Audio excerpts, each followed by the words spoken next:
It didn't look like a divorce hearing. It looked like a performance choreographed by money and sharpened by pride. Nathan adjusted his cufflinks like he was preparing to accept an award, not file a motion to erase my name from his life. Elaine Prescott swept in wearing pearls thick as armor, her glare brushing over the courtroom like disinfectant.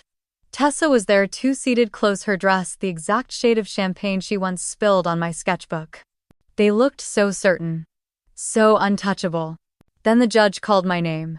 I stood, walked forward, and placed a single leather briefcase on the table. No tears. No theatrics.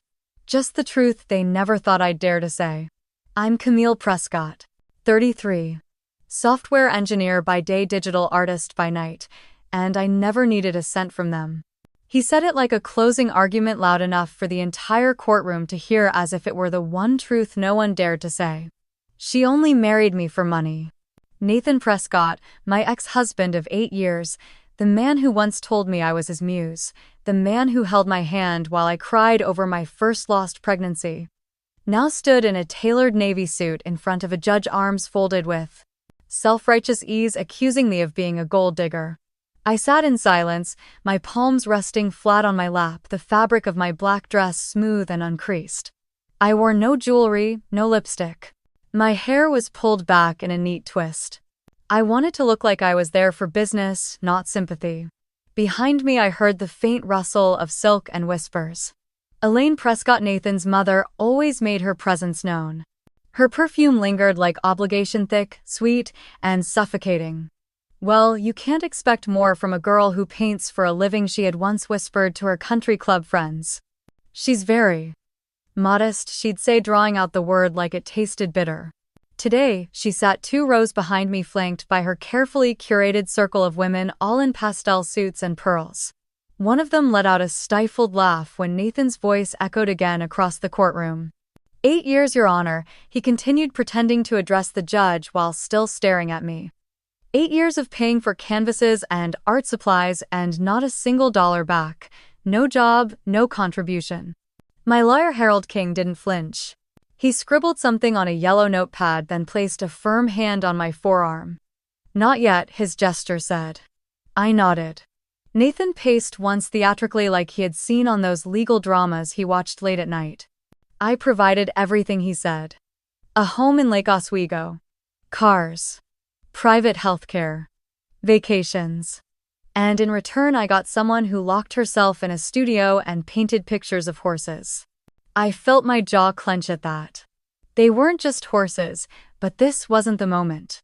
Your Honor, he said again, returning to his seat beside his attorney, a man who looked barely 30 and far too amused for a divorce trial.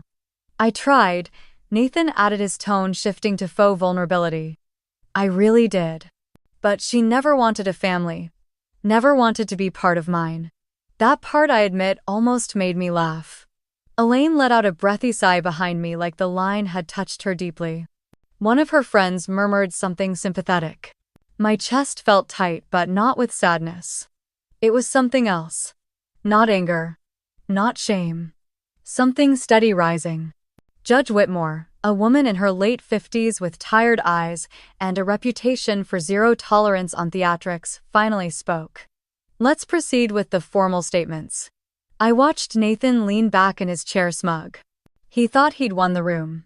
He always did. I glanced around.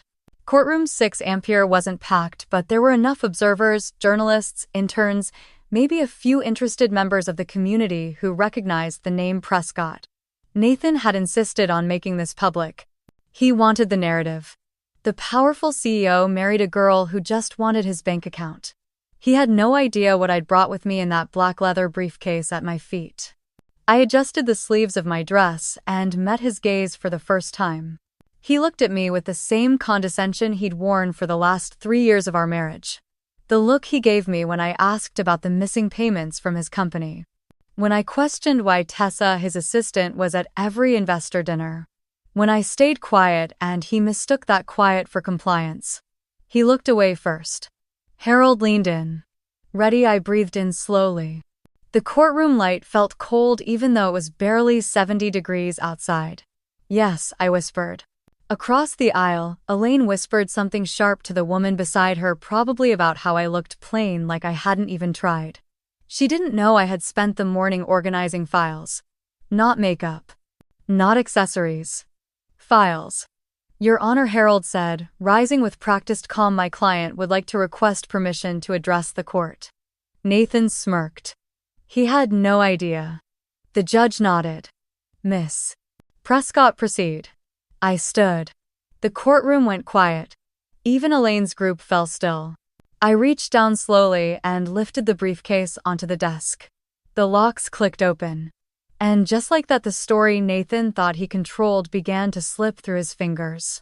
I was 29 when I married Nathan. It was spring in Oregon, soft sunlight and dogwood trees in bloom, and I remember thinking this was the kind of love that didn't need a contract or conditions. My grandmother Ruth had just passed 6 months earlier. She left me everything. $3 million tucked away in a Swiss account she'd managed privately since the 1982nd. 5 rental properties in Eugene and Bend, each with long-term tenants and steady income. A tidy little empire built by a woman who never raised her voice but never once let anyone silence her. Before she died, she took my hands and told me plain as rain. Camille, love with your heart, but guard with your mind. Your peace is worth more than any diamond. I heard her voice in my head as I signed the marriage license with Nathan. I didn't tell him about the inheritance. Not because I didn't trust him, but because I didn't want it to define us. I wanted our marriage to be about building something new together, not protecting what I already had. At the time, Nathan was charming and determined. He was in the early stages of expanding Prescott Construction, and every day he came home full of concrete and deadlines and long-term vision. He liked that I painted. He'd bring me coffee in the mornings and say things like, "Let the world catch up to your mind." But that Nathan started fading around year 2. Elaine, who had always been poised and polite in public, started inviting me to fewer and fewer events. She called them investor dinners, charity luncheons, partner retreats. I was always left off the RSVP. Then came the conversation in her kitchen. It was the summer of 2017. She poured tea into china cups she never let me touch and set one down in front of me like she was offering peace. "Camille," she said, smoothing a napkin over her lap. "I hope you understand. The Prescott name has obligations." She slid a document across the table. A post-nuptial agreement. It stated in careful legalese that I would not be entitled to any share of Prescott Construction in the event of divorce. That all existing and future company assets would remain solely under Nathan's ownership. That I would make no claim ever. Elaine smiled like a politician. "This is just a formality, darling. To protect the company, you understand." Nathan stood behind her silent. He didn't speak, he didn't touch me, he just watched me read it. I remember the tea going cold in my hand. I signed it. Not because I agreed, but because I didn't want to argue. I told myself we were fine. That sometimes when families have legacies to protect, they ask for things. That Nathan would see I didn't care about the money, that this was all temporary. But after that day, everything shifted. He stopped coming to my studio to see my work. Stopped asking about my sketches. He started answering texts from Tessa late at night and disappearing on weekends for what he called site visits. I miscarried our first and only pregnancy that fall. It was early. Just 6 weeks in. But it felt like the end of something I couldn't explain. I sat on the bathroom floor for hours that day. Nathan wasn't home. Elaine sent a one-line message when I told her, "Let me know if you still want to come to the Prescott Foundation dinner." There was no warmth. No comfort. That was when I started saving everything. Receipts, statements, emails. Little things Nathan thought I didn't notice. A plane ticket to Palm Springs when he told me he was in Seattle. Dinner charges on the company card from a luxury restaurant in San Diego, 2 entrees, wine pairings, and no business clients in sight. I didn't confront him. Not yet. I documented. I watched. And I waited. Because if I had learned anything from Ruth, it was this. A woman's silence is not always surrender. Sometimes it is strategy. The silence gave me space to think, to plan, to understand exactly what kind of man I had married. He thought I was passive. He thought I had no options. But I knew more about leverage than he ever guessed. I knew that trust once broken becomes data, and data over time becomes power, especially in court.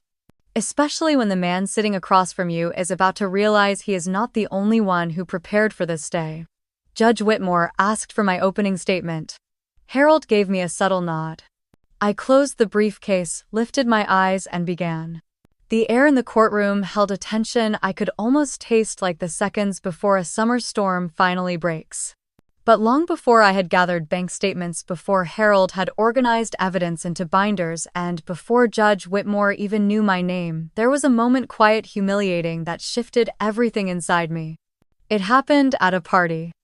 Nathan's 39th birthday. Elaine had insisted on hosting it herself. She rented out the rooftop of the Marion, one of those newly renovated boutique hotels in downtown Portland that used reclaimed wood and Edison bulbs to convince wealthy people they were still somehow grounded. From the moment I stepped out of the elevator, I felt like a guest at someone else's celebration. The string quartet was playing Vivaldi, and the guests, developers, city council donors, investors, and their spouses, clustered into groups with the ease of people who'd known each other for years. I recognized maybe 5 faces. None turned to greet me. At the welcome table, I searched for my name among the calligraphy place cards. Camilla Prescott. The A was missing. The last name was misspelled. I stared at it for a second too long before pocketing it and walking in. Nathan was across the room wearing a navy blazer that fit too perfectly to be anything but custom. He stood with Tessa Monroe, his assistant, who was laughing at something he'd said. Her dress was emerald green, fitted and expensive, and her hand was resting lightly on his forearm. Elaine saw me before he did. "Camille," she called out with a smile so practiced it could have been rehearsed. "How wonderful of you to make it." She kissed the air near my cheek, then stepped aside so someone could hand her another glass of rosé. Nathan looked over and gave me the barest nod, the kind you offer a distant colleague, not a wife. "This is Tessa," Elaine said, her voice lifting. "She's been such a gift to our family and the company." Nathan's right hand. Tessa smiled, her lipstick sharp against her white teeth. I managed a nod. "It's lovely to meet you," I said. She turned back to Nathan before responding. No one asked where I'd been. No one commented on my dress or even mentioned my work. Elaine quickly moved on to another guest, someone from the city planning office, and I was left standing beside the carved fruit tray holding a champagne flute I hadn't even wanted. Eventually, I found my assigned seat. It was at the far end of the patio near the swinging kitchen doors. A staff member brushed past and apologized, mistaking me for event support. The table wasn't full. A few strangers offered polite smiles. One man was on his phone the entire time. My name card wrong, as it had been placed upside down. The napkin was paper, not linen. The glass had water spots. From where I sat, I could barely hear the speeches, but I saw enough. Elaine stood near the cake, holding a mic like a senator addressing her base. "Tonight is not just a celebration of Nathan," she said. "It's a celebration of leadership, of legacy, of vision." She turned to Tessa and reached for her hand.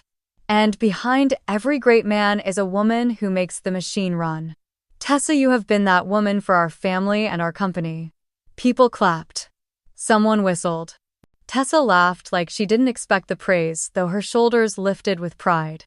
I stayed seated. I didn't clap. I sipped my water and looked straight ahead. The knife didn't land all at once. It turned slowly, inch by inch. Later that night, back at the house, Nathan poured himself a drink and sat on the couch like nothing had happened. "Fun party," he said. "You should thank your mother," I replied. "She worked hard." He didn't catch the bitterness in my voice. I took off my earrings in the bathroom and stared at myself in the mirror. I looked the same, but I didn't feel like me anymore. I opened the drawer where I kept old sketchbooks and pulled out my tablet instead. I opened a new folder. Title: Evidence. I began with a list. Nathan's birthday, misspelled name card, seating by the kitchen, Elaine's public praise of Tessa. No acknowledgement of Camille, Nathan's silence. I added photos I'd discreetly taken of the seating chart, the card, the speech. A part of me hated myself for needing to do this. But a louder part whispered that I wasn't doing this out of spite. I was doing this because the narrative was being written without me in it.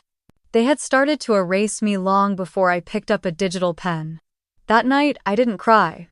I didn't scream. I just wrote. The folder would grow. It would fill with timestamps and transfers, invoices, and silence. But it began here. At a table near the kitchen where no one noticed I had arrived and no one noticed when I left. Except me. Of all the people who were supposed to stand by me, I never thought it would be Valerie who'd twist the knife. It started with a text. Simple, vague. Camille, we need to talk about the showcase. Can you come by early? I'd been preparing for this moment for months. My hands were still stained with oils from touching up the edges of the final piece. The gallery walls had been freshly painted. My name had been printed on the invitations. I thought it would be a conversation about logistics. Maybe lighting. Maybe a last-minute adjustment to the order of the installations. But the moment I walked through the back entrance of Marlowe Gallery, I felt it. That shift in the air. The kind of silence that sits heavy and makes you brace for impact. Valerie was standing by the main hall, her arms crossed, her usual warm smile replaced with something tight and rehearsed. The walls where my pieces were supposed to hang were bare. They weren't just bare. They were being filled with other works, not mine. Bright, chaotic digital collages from someone I didn't recognize. I didn't speak right away. I just stared as two gallery assistants carried in another canvas and leaned it against the wall where my centerpiece was supposed to go. Valerie finally spoke, her voice low. Camille, I'm so sorry. Something came up. I turned to her slowly. My throat tightened. What do you mean something came up? She glanced around as if trying to avoid the staff overhearing. It's complicated. Prescott Construction offered to sponsor a new series. They've invested a significant amount. This artist Juno Steele, he's gaining traction. They wanted him as the new face of the exhibit. There's press involved. A donor gala, you're canceling my show. For a construction-backed influencer, it's not just that. It's business, Camille. You know how things are right now, the gallery's barely hanging on. They offered to pay for the entire quarter's rent, and my work. I had to take a breath. My eyes burned. Your work is beautiful, Val said. But it's not commercial enough. Not right now. It felt like I'd been sucker punched. This wasn't just a delay or a creative disagreement. She'd taken my moment and sold it. I wanted to scream. I wanted to remind her of the nights we stayed up building this place from the ground up using folding tables and borrowed lights.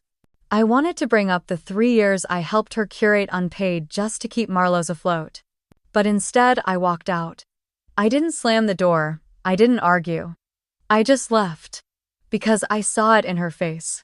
The decision was already made, and it wasn't hers alone. That night, I sat on my apartment floor surrounded by canvases. Half-finished pieces stared back at me like ghosts of something that almost was.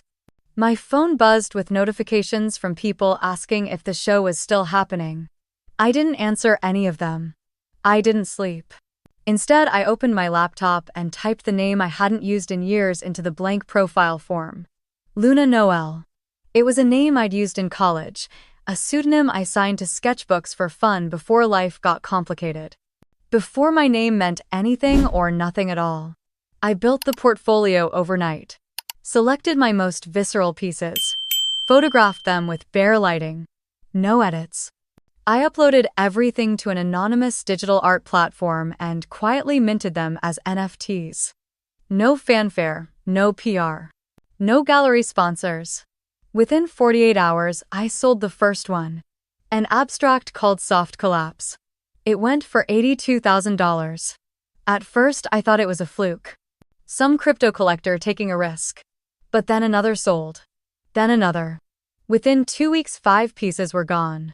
One of them, Blood, Concrete, sold to a private buyer in Singapore for over $250,000. No one knew who Luna Noel was. And I intended to keep it that way. Valerie sent me emails. A few texts. Most were layered with apologies and vague offers to reschedule when timing allowed. I didn't reply. Instead, I reinvested the money into a cold wallet, set up a new LLC under the alias, and started planning my next release. Quietly behind the scenes, I contacted 3 digital art houses under the Luna identity. I didn't need galleries anymore. Didn't need permission. I'd found a backdoor. Camille Prescott may have been shut out of the art world. But Luna Noel was just getting started. And unlike before this time, I owned every stroke, every coin, every choice. My parents didn't know. Tessa didn't know. Valerie didn't know. They thought they'd removed me from the spotlight, but I'd simply found another room. One without their rules. One they couldn't enter. I wasn't seeking revenge. Not then. I wasn't plotting anything dramatic. I just wanted space. To create without asking for approval. To exist without being edited. But silence has a way of echoing back. And as I watched Luna's account grow in value and reach in recognition, I realized something else. They'd taken everything they could tie to my name, so I gave them nothing. And somehow nothing was starting to look like everything. By the time I pulled up in front of the little cedar house on Woodlark Avenue, the sky had turned a soft lavender. The wind smelled like fir trees and dry pine needles, and for a second it was like I had never left. The gravel driveway crunched beneath my boots just the way it did when I was 13, sneaking in past curfew and hoping Ruth hadn't heard the door creak. Of course she always had. The porch swing was still there, faded from years of sun, but gently swaying like it remembered my weight. I sat down without thinking, running my hand along the chipped armrest. A sudden memory knocked the wind out of me and Ruth sitting here after I got rejected from my first art show in Portland. I'd cried so hard I hiccuped. She'd just listened, then handed me a glass of lemonade and said softly, "Never let silence be the proof of your worth, Camille.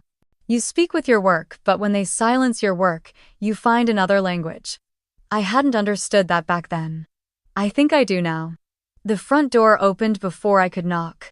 It was Harold, looking a little older than I remembered, his graying hair combed back, glasses perched low on his nose. He wore that same expression he always did when Ruth was about to scold me, but didn't have the heart to do it herself. "You didn't call," he said. "I could have had the place ready." "I didn't want it ready," I replied.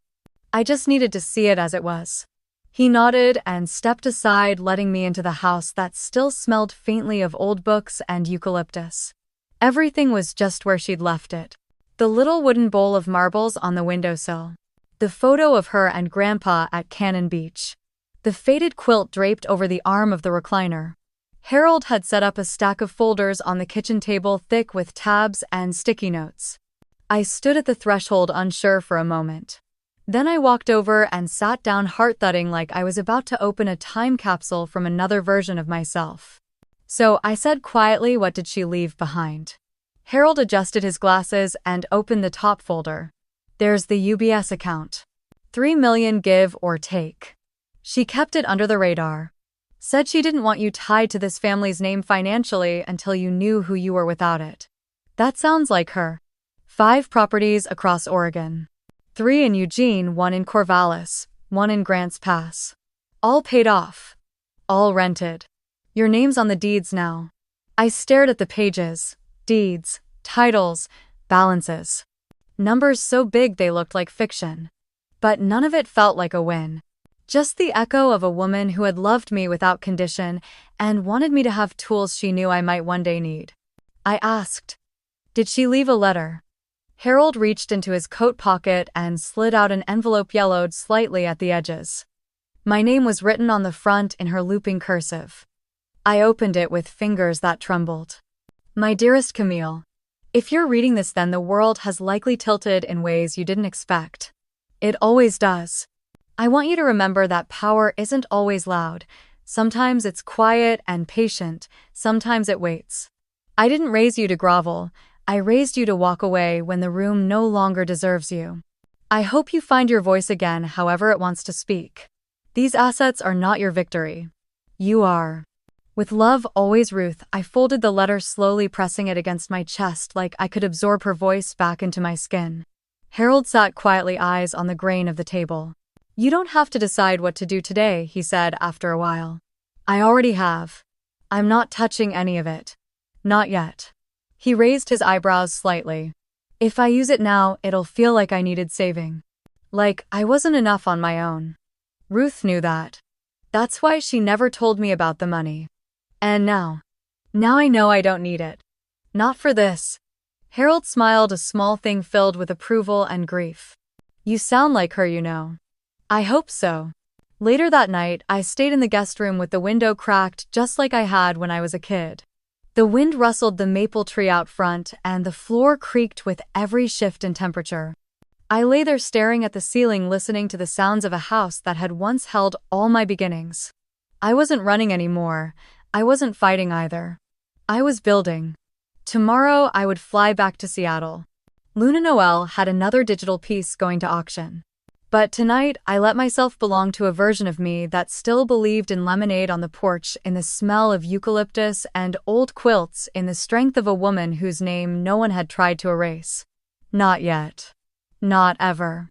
By the time my plane touched down in Seattle, the clouds had already rolled in like they knew I was coming back different. I stepped off with a carry-on full of sketchbooks and a heart that no longer needed anyone's permission to be full. The city felt colder than I remembered, not in temperature but in tone. Nathan didn't text, he didn't call, he didn't need to. The silence had become its own language and I had stopped translating it. That night, as the streetlights flickered through our bedroom blinds, I sat in the corner of my studio, the one he never bothered to ask about. My monitor glowed soft blue, casting shadows over half-finished canvases and tangled cords. I opened the folder named Wild Horse. File by file, I layered her back into motion, this creature I had imagined as myself. A horse made of smoke and flame, shattering every chain they tried to bind her with. She wasn't graceful, she was fury made visible. While Nathan drank wine with investors in Manhattan, I was negotiating royalties with a gallery in Berlin. He thought I stayed home to rest. In truth, I had never worked harder in my life. Each night he left was a night I used.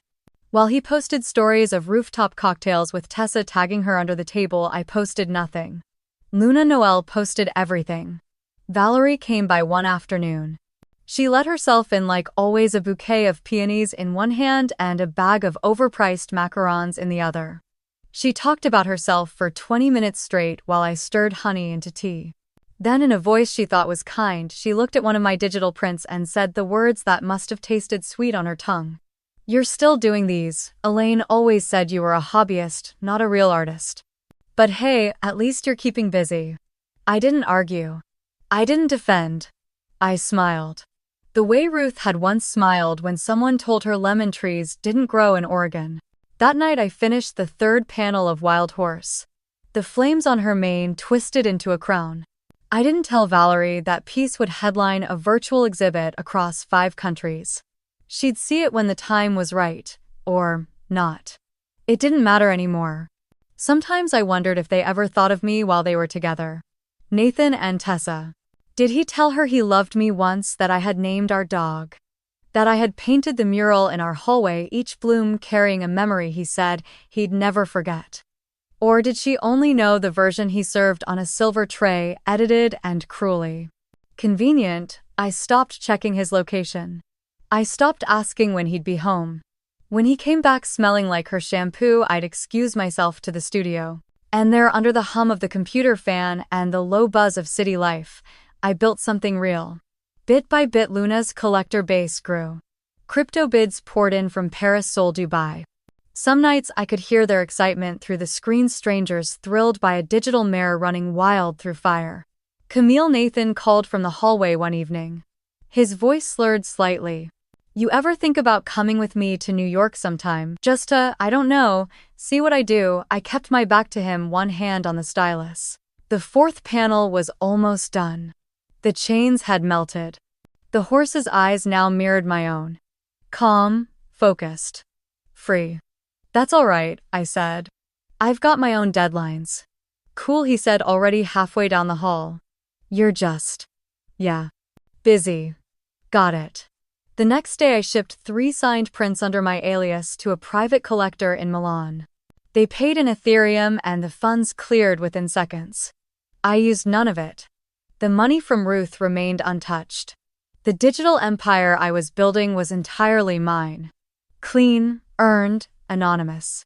When Tessa launched her new jewelry line and tagged Nathan as executive advisor, I turned off my phone. That evening, I started the final piece of Wild Horse. This time the background was quiet. No flames. Just a dawn sky and the silhouette of the horse walking free, her hooves no longer bound to fire but light. I hadn't decided whether to auction it yet. Maybe I'd keep it, frame it, hang it behind glass where no one could say it wasn't worth something. Or maybe I'd burn it like they burned every version of me they couldn't control. I hadn't decided yet. But that night I slept. The next morning my inbox was full. Elaine had forwarded a stack of legal documents through the company's legal team marked urgent, review and sign today. The top file was a glossy deck labeled Strategic Reintegration of Offshore Capital. That was their euphemism. In reality, it was a scheme to redirect investor money through a fake shell company Nathan had set up in the British Virgin Islands. I sat at my kitchen counter, coffee in hand, scanning each page. There it was. Line item 47C. A transfer of $4.8 million to Greyhawk Ventures Limited. I clicked through to the entity's records. The address listed was a P.O. box. No actual board. No operations. Just Nathan's name as strategic advisor. They didn't even bother to hide it well. Around 10, Elaine called. Her voice was tight, polite in the way someone is when they assume you'll fold. Camille, we need your signature by close of business. The board's voting on the reinvestment structure Friday. Nathan's already signed and we're moving forward. I kept my voice even. Elaine, I can't sign this. Greyhawk Ventures isn't real. It's a shell company and this is textbook money laundering. There was a pause. Then a cold laugh. You always were dramatic. This is how modern capital works. And I'm not asking, Camille. I'm telling you. If you want to maintain any stake in the firm your father built, you'll sign the damn paper. I didn't respond. I ended the call, walked straight to the safe in my study, and pulled out the folder I'd built over the last 6 months. Bank statements, wire transfers, screenshots. A full timeline of transactions between Tessa, Nathan, and their fake ventures. That afternoon, Nathan showed up unannounced at my condo. He still had a key. You're making this harder than it needs to be, he said, stepping inside like he owned the place. His tone was cool, calm, like he was giving me one last chance to be reasonable. You committed fraud, I said, walking past him to the kitchen. You used my name and signature to move funds into a fake company. That's not business. That's a crime. He shrugged. Camille, no one's going to investigate this.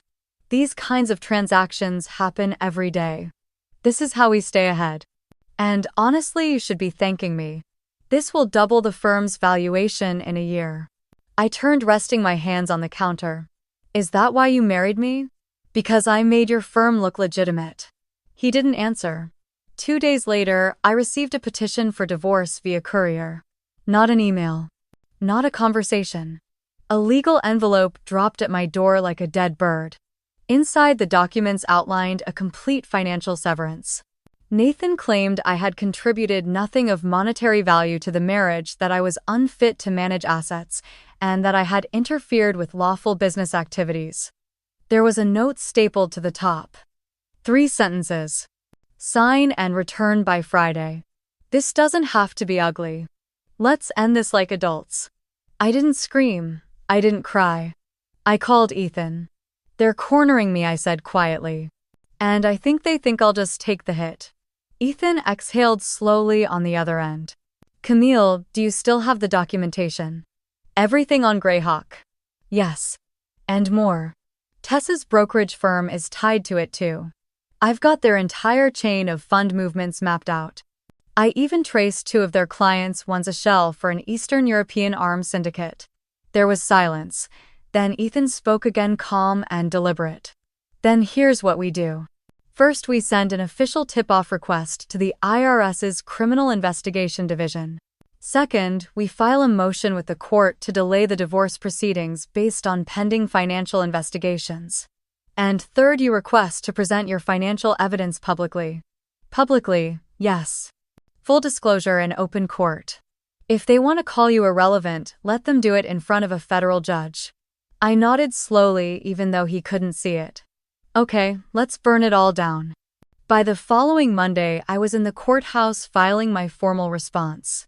I refused the asset separation clause. Instead, I submitted a 58-page addendum detailing fraud, misappropriation of marital funds, and use of forged documentation.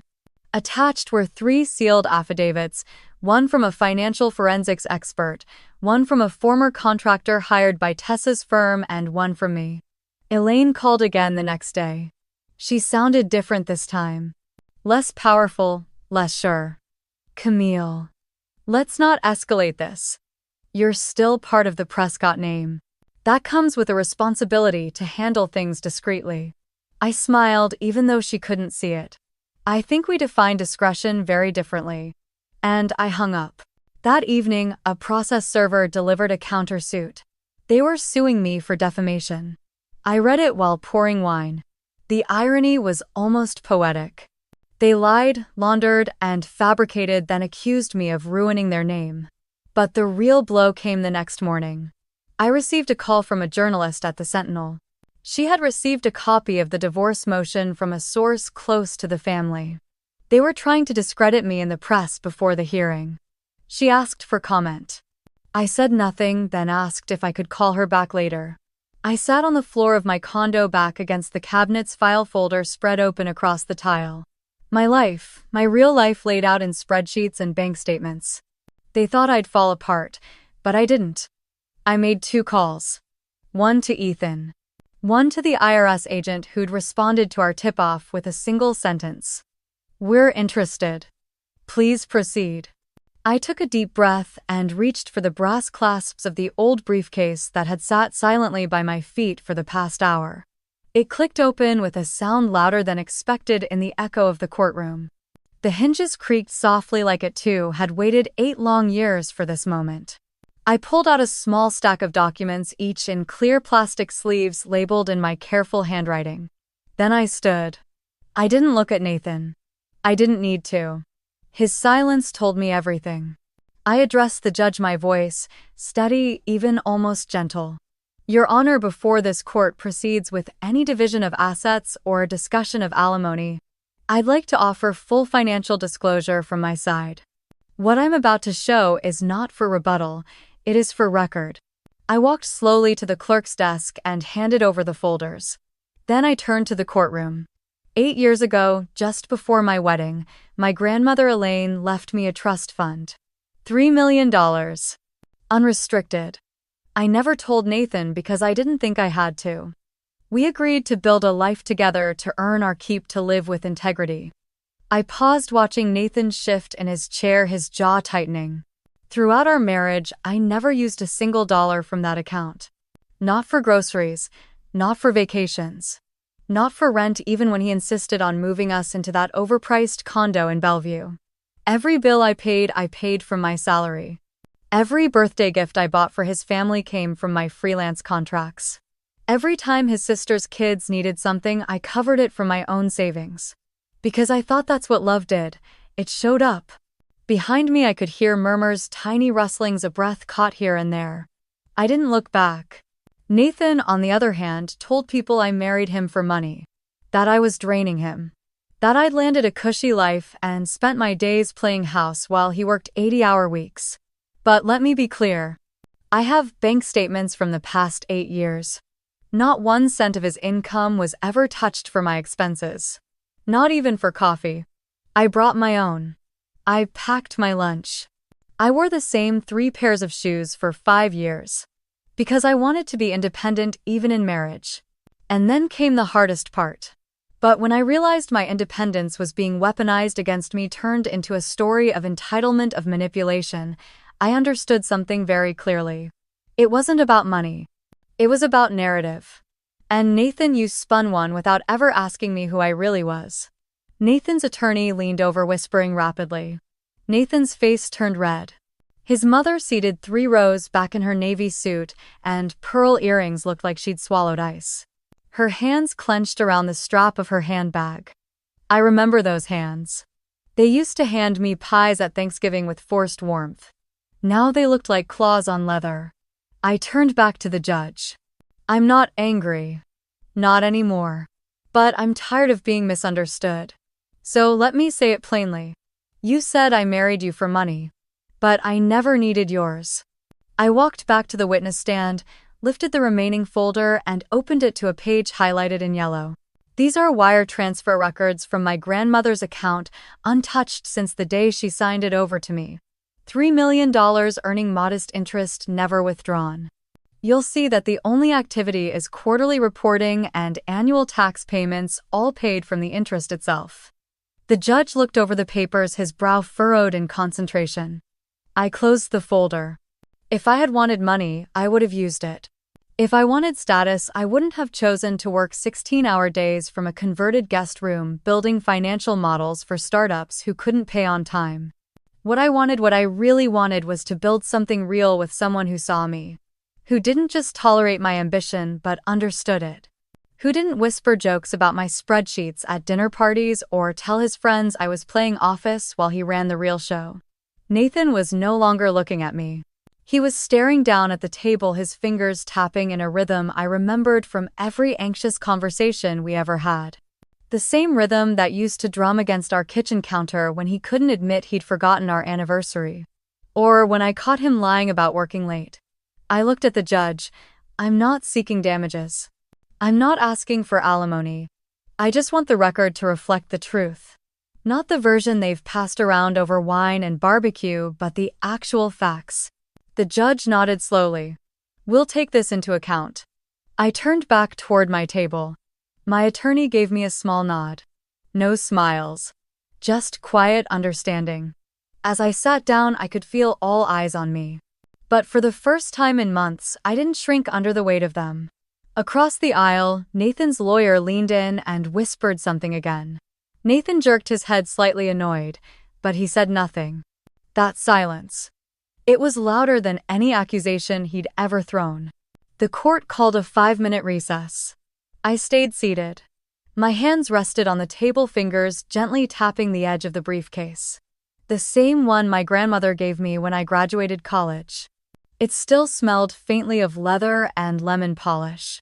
The moment I opened it today, I knew. This wasn't about winning. It wasn't even about being heard. It was about standing up and saying, this is who I've always been.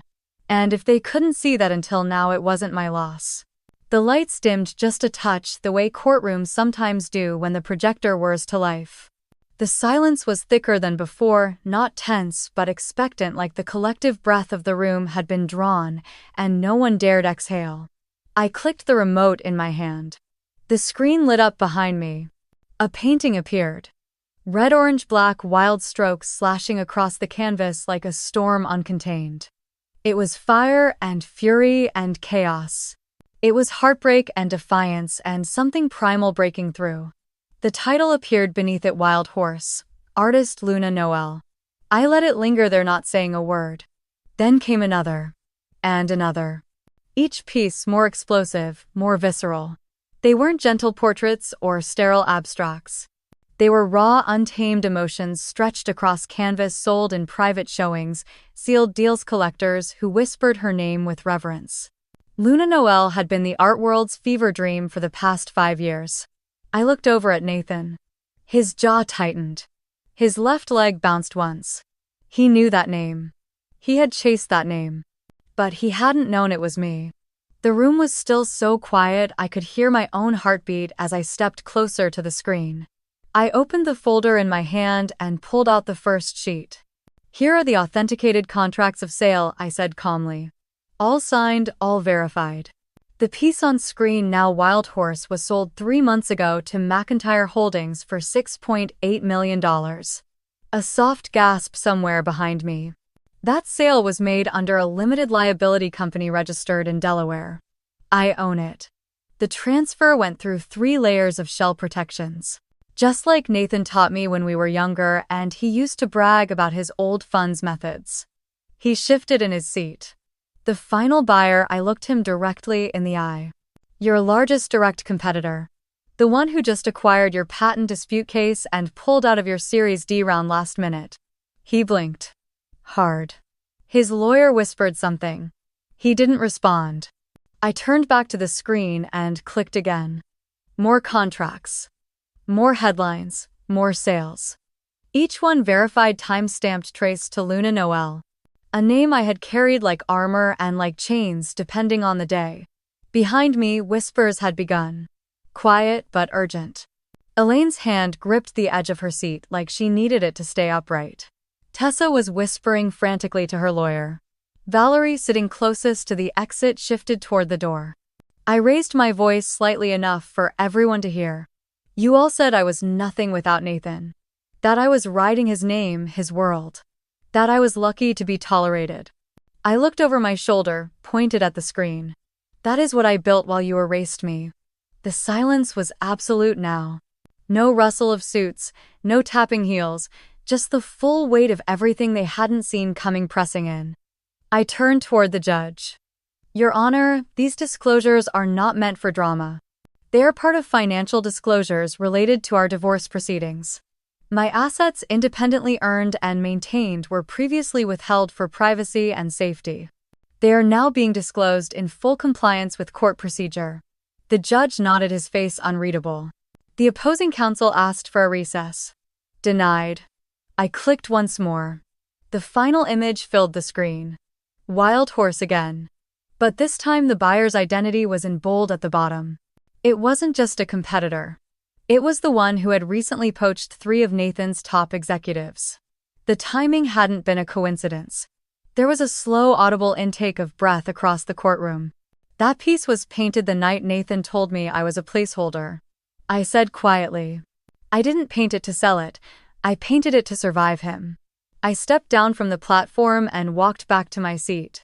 No dramatic glance.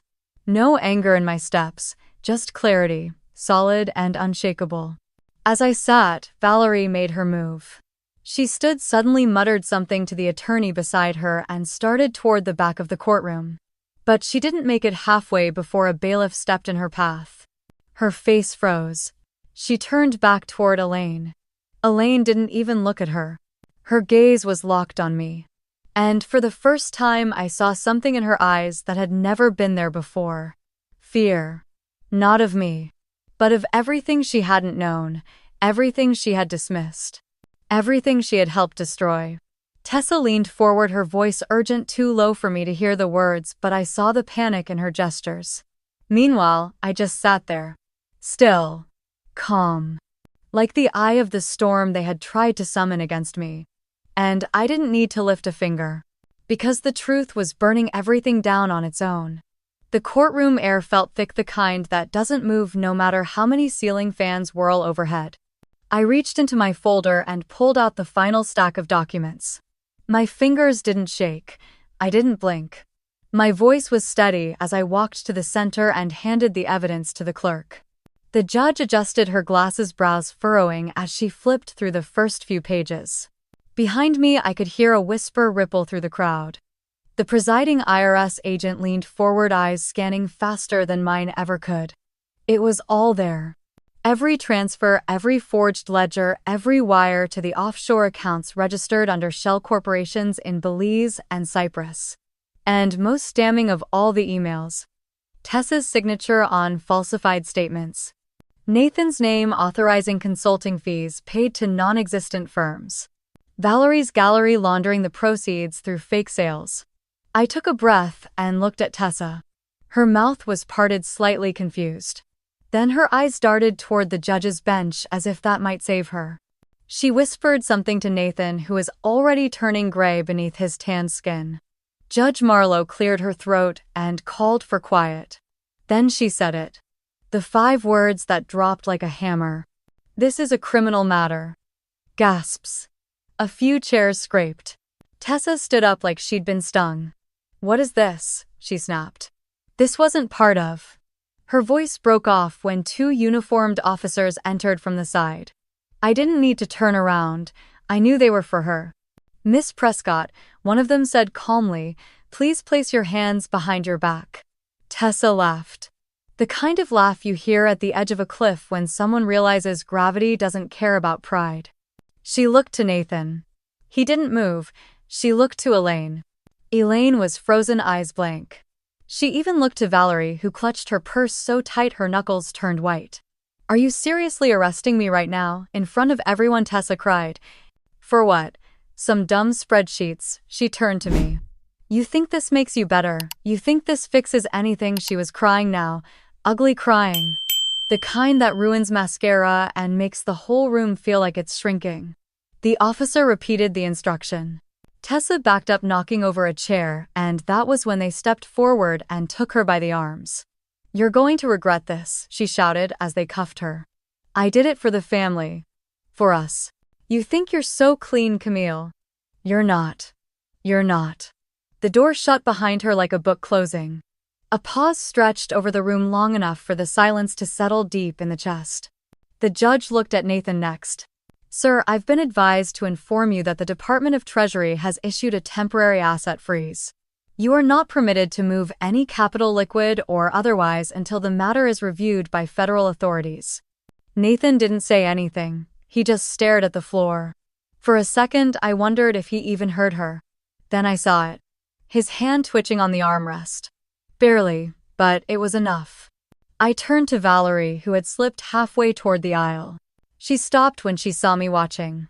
Our eyes met. Hers were wild, calculating. She looked toward the press seated in the back row, their phones still recording notes, scribbled microphones hot. "You won't recover from this," I said quietly. "Not in the way you think. The buyers may come back eventually. But the name they once praised has already started to rot." Valerie didn't respond. She just turned and kept walking. No one stopped her. But no one moved aside either. Then Elaine stood slowly, like her knees didn't quite know what her body was doing. She touched the pearls at her neck as if hoping they would save her from what was unfolding. "I never knew about the offshore accounts," she said, her voice barely above a whisper. "This wasn't my doing." An older woman in the gallery scoffed loud enough for heads to turn. "I didn't need to explain anything. Not this time. Not anymore." The papers spoke. The evidence carried weight. And I had done my job. Outside the courthouse, a small group had gathered. Reporters. Former clients. A few faces I vaguely recognized from charity galas long ago. Flashbulbs popped as I exited. I didn't stop to speak. I didn't pose. I wasn't there to celebrate. The sun was high, burning bright against the concrete, but it wasn't hot. Or maybe I was too numb to feel it. I walked to the car, waiting across the street, my shoes clicking with purpose. As I opened the door, my phone buzzed. A text from the IRS liaison. "Official proceedings against Valerie Grant's gallery and Elaine Prescott's philanthropic foundation are now underway. Your cooperation has been instrumental." I stared at the screen for a moment. Then I put the phone away without replying. I sat in the back seat, looked out the window, and let the city move around me. People walking, cabs, honking sirens in the distance. Life didn't pause just because someone's empire crumbled. And that was the thing. This hadn't been vengeance. It had been air returning to a space that had been suffocating too long. In the rearview mirror, the courthouse loomed behind me. Imposing. Silent. Still, I didn't look back again. He was already waiting by the marble pillars near the courthouse exit when I stepped outside, his tie, loosened hair, disheveled like he'd run his hands through it too many times. "Nathan." He took one step toward me, then paused, as if realizing he had no right to move closer. People buzzed around us, reporters shouted questions from behind the barricades, but the moment between us hung in a strange, suspended silence. I didn't speak, neither did he. I simply waited, curious what version of the man I'd married would show up this time. Finally, he exhaled sharply and asked the question I'd always known would come. "Why didn't you ever tell me about the trust? About the offshore accounts? The money?" His voice wasn't angry, not even resentful, just tired. Like a man who'd been playing a game and only now realized he never knew the rules. I watched him carefully. For once, he wasn't performing. There was no edge of smugness, no attempt to dominate the conversation or spin the narrative. Just a man undone by the weight of what he never saw coming. "Because you never really wanted to know," I said quietly. "You needed to believe I was the lucky one in the marriage. The grateful one. The dependent. He swallowed, his jaw tensing, but he didn't deny it. You let everyone believe I was just some clever little trophy with a sharp brain and no roots. And I let you. Because I needed to see what you'd do when you thought I had nothing. And he looked straight at me, eyes bloodshot and honest in a way that might have meant something years ago. You became the kind of man who needed to stand taller by shrinking the people around you, including me. I thought you loved me, he said, voice barely audible. I did, I said, but not the version of me you loved. His face fell, and for a brief second I saw the boy he must have once been. Ambitious, insecure, hungry. But not cruel. Not yet. Elaine appeared, then flanked by two of her country club friends who conveniently pretended they didn't know her. She walked slower than usual, heels clacking a little too sharply against the pavement, pearls gleaming under the gray Portland sky. She didn't speak right away. Just stopped a few feet away, eyes scanning me like I was a riddle she still hadn't solved. I thought she might offer a cutting remark. Some parting jab about betrayal or bloodlines or what a disappointment I'd always been. But instead her gaze softened slightly and then she turned away. That was it. No apology. No confrontation. Just quiet acknowledgement that her version of control had evaporated with the truth. She walked off without looking back, and none of the reporters followed her. No cameras flashed in her direction. The silence that followed felt heavier than any insult she could have hurled. Nathan glanced between me and his mother, then said, almost to himself, I don't think I ever really saw you. I nodded, not bitter. Just tired. I know. So what now? That was the question, wasn't it? I took a breath, adjusting the strap of my bag over my shoulder. Now I go live the life I built before any of you knew I existed. I have a company to rebuild, people who believe in me. And peace that doesn't ask for permission. His voice cracked slightly when he asked, was any of it real? I turned to him one last time. The part where I stayed even when I knew better, that was real. But love that demands you shrink isn't love, it's leverage. I didn't wait for his response. By the time I made it to the street, a light rain had begun to fall, soft and clean, as if Portland itself wanted to wash away the past few years. A black town car waited by the curb.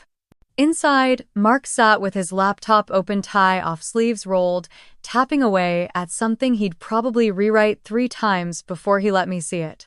When I climbed in, he didn't ask what happened. He just looked at me and gave a quiet nod. I leaned back against the seat, watching the courthouse disappear in the rearview mirror. The city moved on around us, unaware that something irreversible had just ended. Or maybe it had begun. I didn't feel victorious. I didn't feel vindicated. I felt clear. Some endings don't need trumpets, just doors that no longer open. And some people don't need revenge. Just the grace to walk away before the fire consumes them too. The gallery smelled of fresh paint, soft leather, and something faintly sweet like orange blossom. 3 months had passed since the trial, but it felt like an entire lifetime had bloomed between then and now. My name hung in gold letters across the entrance of the Seattle Modern Arts Pavilion, Camille Prescott. Untamed Fire. That night, I wasn't anyone's fiancé or fallback or stepping stone. I was the artist, the founder, the storm. Inside, the main hall pulsed with quiet awe. A slow-moving crowd circled around the centerpiece of the show, a 20-foot mixed-media sculpture of a wild horse mid-leap, its mane flaring like flames, hooves cracking the last threads of a broken chain. Wild horse. It had taken me weeks of sleepless nights to build her. And when she stood upright in the center of that room, I cried, not because she was finished, but because I had finally started. Journalists hovered near the base of the sculpture, murmuring into mics, jotting notes. Critics I used to study in art school stood in small clusters, whispering things I never dreamed they'd say about my work. One of them, a woman in a dark green blazer, turned to her colleague and said softly, "This doesn't just speak, it howls." Behind the main wall, we had set up a small stage and microphone. A white sign to the right read, "In support of women rising from financial abuse, all proceeds from Untamed Fire will go toward the Emberlight Fund." I stepped up when the time came, feeling the soft spotlight warm my face. Cameras clicked. The room stilled. I spoke plainly, just as I had written it in my journal that first night alone in Bali. That there is a violence that doesn't bruise the skin but hollows the spirit. That when a woman is told she's only valuable as a mirror, eventually she stops recognizing her own reflection. That I had almost believed them. Almost. But our creation was rebellion. So I rebelled. And I would keep doing so. Afterward, they asked questions. A young reporter from a local station raised her hand, eyes bright behind round glasses. "Camille, do you think you've forgiven them?" I smiled gently, watching the sculpture's shadow ripple against the wall like firelight. Forgiveness is not about setting them free. It's about untying the anchor around your own ankle. So I forgave them, not for them to sleep better, but so I could fly. There were murmurs of agreement, a few tears. A round of applause rose slowly and built, echoing through the rafters. Nathan had been sentenced to 12 years in federal prison for financial fraud, wire tampering, and obstruction of justice. His lawyer had tried to argue diminished capacity, but the emails told the story better than any defense could. Valerie's company folded 3 weeks after the verdict. Investors pulled out, her assets were frozen. She'd filed for bankruptcy under a shell LLC and disappeared from social media. Elaine, perhaps the most surprising of all, withdrew quietly into a gated property in Napa. She hadn't spoken to the press once. A single bouquet of white calla lilies had arrived anonymously at the gallery on opening day. No card. Tessa's civil trial was still ongoing. I had chosen not to testify again. My attorneys had all the documents they needed, and I had nothing left to say to her. She had sent a letter, long and tearful and looping in tone. I never opened it. I left it sealed in a drawer because sometimes silence is the only answer someone has earned. Mark was there that night, standing near the edge of the crowd, hands tucked in his pockets, watching me with that quiet steadiness that had drawn me to him in the first place. He had never asked me to be smaller. Never resented the fire. He had only asked one thing, that I not dim myself to fit into anyone else's cage again. After the speeches and the tour, after the champagne had run dry and the guests began to drift out under the falling night, I slipped off my heels and stepped outside onto the back terrace. The air smelled like rain and cedar. The city buzzed in the distance, but here in this moment it was still. He joined me a minute later, offering a glass of water instead of wine. I took it, grateful. "You did it," he said. "Number, I'm just starting." We stood like that, not speaking, just breathing in the night.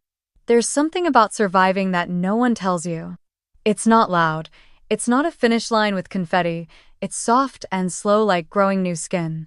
You carry scars, sure, but you carry strength too, that horse inside the gallery. She wasn't just me. She was every woman who had been told she was difficult, dramatic, too much. Every girl who had been used, silenced, rewritten. She was rage and rebirth. And she would never be bridled again. I think that's what freedom really is. Not revenge, not victory. Just the ability to choose how your story ends, and I chose this. If you've ever been underestimated, erased, or called worthless, and you stood anyway, spoke anyway, dared anyway, leave a single dot in the comments below. Your story matters. And you deserve to see yourself in stories like this.